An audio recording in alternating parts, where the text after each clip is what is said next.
guys, welcome back to our vlog guys. Today is a Sunday and it's hapon na, around 3 o'clock na. Paalis kaming mag-anak, kaming tatlo. Ayan yung si Kian, ayan. Yang wapo. Milagro lang yan talaga guys na sumasama sa amin, as in kung hindi mo pa talaga siya tatakutin, hindi talaga siya sasama. Sabay. Hindi mo pa siya pagagalitan, hindi siya sasama. Naintindihan mo ba yung sinasabi ko? Tagalog yon. So we're gonna go to the city guys. Sa Ayala kami kasi merong mass doon na 5:30 or meron yatang 4 o'clock, hindi ko lang sure. And then afterwards papagupit tong mag-ama ko kasi tingnan nyo naman yung mga buhok nila guys. Para talagang nest ng bird. Tapos yung isa naka-shades pa talaga yung dalawa. So ang naiwan is of course yung nagbabagrat kong anak, si Ninya at yung anak niya. So kumakain na sila and then si Butchoy uuwi yun mamaya, mga 6 o'clock yung off niya. So sila lang munang tatlo. Anyway, they can manage naman cooking para sa mga sarili nila. Tapos kami siguro doon lang kami sa fast food lang siguro kami guys, para mura lang. Kasi minsan lang talaga namin madadala si Kian ba. So ngayon lang, diha ang parlor daw manibalhin. Mas nindot na dire. Kaysa dito nga tago, di ba? Sina kuya guys, andun pa din sa Manila. Today or tonight yung pa-dinner ng company nila. And then isapot si kuya guys because ano ba yung sapot? Uminit yung ulo niya kagabi guys while he was about to work. Kasi yung hotel na pinagbukan sa kanila, hindi masyadong malakas yung wifi. Yung bandwidth kasi na kailangan ng trabaho niya guys, kailangan malakas talaga. So, kuya had to go to Starbucks kagabi para doon siya magtrabaho. And then, sinamahan lang siya ng supervisor niya. Tapos naiwan si Papay sa hotel, di ba? Tapos bukas na yung balik ng dalawa. So, susunduin namin ni Daddy. And then kanina, dami kong nagawa guys. Naglaba ako. Binabad ko sa perla yung lahat ng mga puti ni Kian guys. Kasi ang dami niyang puti na, my God, nakapanlulumo ang mga kulay. So, binabad ko muna sila ngayon ng overnight. Tapos bukas, I will rinse them. Tingnan natin kung puputi. Kasi yung mga binabad ni Papay na mga guys, sa perla, mga puti, ang puputi talaga, luminis talaga sila. So I'll try that. I tried that actually. And then after ko naglaba, nagplancha ako guys dun sa mga puti. And dun din sa mga damit ko na hindi ko pa napaplancha kasi maganda din talaga guys yung damit mo na planchado ba. And then pagkatapos nun is nagplancha din ako ng buhok ko and may na-discover ako guys, yung meron pa pala akong castor oil na hindi ko nagagamit kasi ang tagal ko na nung nabili, parang last year yata, para yun dapat sa kilay ko and sa eyelashes. Na-set aside ko lang siya. Ako, Petra po. Na-set aside ko lang pala siya sa cabinet guys. So, nung nakita ko, nung nag-declutter ako ba, nakita ko yon, ginamit ko siya sa buhok ko guys para magsilbi siyang parang moisturizer sa hair ko. Ang ganda. So yun na yung gagamitin ko guys kasi ang dami pa, isang bote pa yun. Kesa bumili pa ako dun sa may binibenta sa Salon de Rose, ang mahal 1.3. Yung castor oil magkano lang yun, less than 100. So yun na yung gagamitin ko. So right after ako nagplancha guys, nagpahid ako ng oil sa aking buhok. So kaya medyo may oil dyan guys. Kasi nga alam naman natin na dyed hair. So kailangan talaga natin pangalagaan yung dryness niya. Yung hair niya. So kalalabas pa lang namin ng Deca. Dito na kami sa may poblasyon. Dito kasi kami dumadaan guys papuntang SRP para iwas sa traffic din. Yun. So ayan. Daddy. So yun ang ganap namin today. Samahan nyo kami guys as we go to Ayala today. Mag-shades na rin ako kasi naka-shades yung mag-ama ko Hindi ko kasi. Ha? Oh, Naka-eyeglass. ka-eyeglass pala yung si daddy. Pero yung eyeglass niya guys, may halo yung ano, parang, ano ba yung? Kasi Ha? parang buwan ba? Protection sa light. Kapag naiilawan siya or ano ba yun? Sinag ng araw ba? Parang buwan. Hindi ibutang sa TV. So na. Polaroid. Polaroid, ganun. Parang Polaroid. So mag-shades din tayo guys. So balikan ko kayo, magpapa-sounds lang muna kami. So we're here at Ayala na guys. Subo ako. Ayan si Kyang Kyang. Daan muna kami dun sa simbahan sa taas.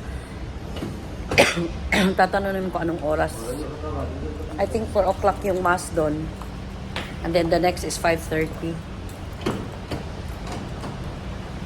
So, asa ta dad? Basement 1E. E6.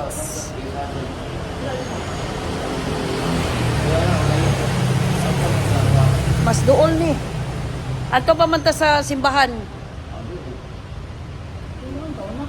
Oo. Ayaw kay maliit na niya ta. May nang alas 4 atong mamisahan para mahuman ta dayon. Di ba? What do you think? Minsan talaga tong batang to sumasama sa amin guys. Siguro hindi na niya kami mahal. Minsan pinapaiyak niya ako. Kasi ay tigas ng ulo. Kalma eh. Wala ba di ko kasabot ni mama? Ay, kasabot ka ni mama? So anyway, careful lang ay mga masakinan. So I'm just wearing my maong na dress. I paired it with my red wedge. Meron pala akong red wedge guys. Oh. Ayan. Hindi ko na ito nasusuot kasi masakit siya sa paa. Tingnan ko lang ngayon. Masakit na naman yung paa ko. And then kahapon, bumili kami ni daddy ng para kuskus ng parang pag-fuspa. Then bumili kami. Karon pa kaningon, diri na lang tagod. The scraps.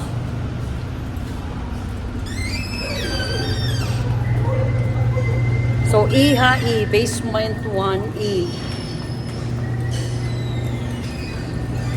And then dumating na yung dalawang orders ko na pre-love guys. Magaganda din naman siya. Hindi ko muna siya sinuot sa ibang okasyon na. So we're here na guys sa church dito sa chapel dito sa Ayala. And hindi pa nagsisimula. I think 4 o'clock. A pleasant good afternoon and a blessed Sunday to everyone. Welcome to this Holy Mass. Today is Tapos ng mass guys. Dito kami kakain sa Burger King. Kasi na-miss ko yung triple cheese burger nila. Withdraw muna ako sa ATM. Daddy and Kia nandun na sa Burger King. So we're here at Burger King. Ito yung mga before nila na mukha. So we're gonna have their hairs cut today. Ako lang bayad sa ko, ikaw lang bayad siya. Sige. Kasi yun naman talaga yung purpose namin dito. Magsimba and hindi namin natapos. Ano kamutuwa sa tunad? Si Kagubo. Pero at least nakapag kami, communion naman kami.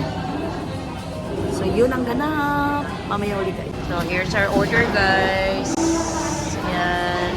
Butang sa. Yan. That's it. Tagal na namin hindi nakakakain ng Burger King.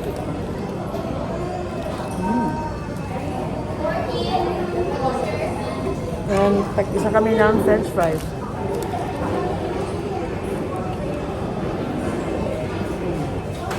Mat. Pero patis yun. Patis na din mo ha? Oh. Ang burger. Dami na? Parang?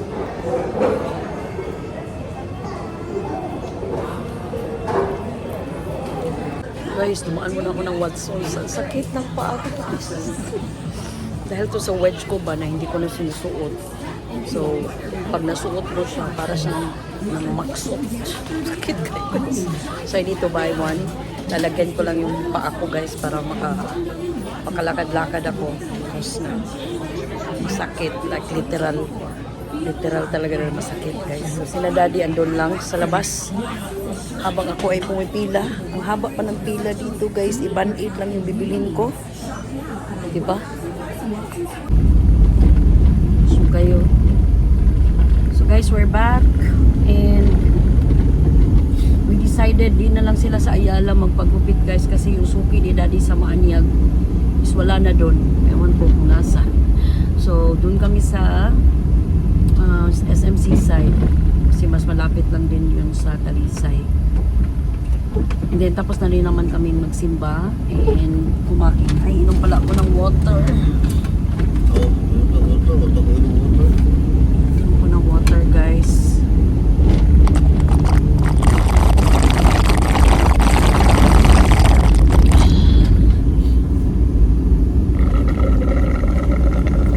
Tapos yung band-aid ilagay ko na sa paa ko guys. Hindi ko na isusuot to. Bibigay ko na lang tong wedge na to kasi sayang yun talaga. GB shoes pa naman to. Ano talaga siya. Ang sakit talaga siya sa paa. Parang nalaknos itong yung ganito ko guys dito. Yan. Yan talaga yung sugat. Oh, yung dalawang ganito ko.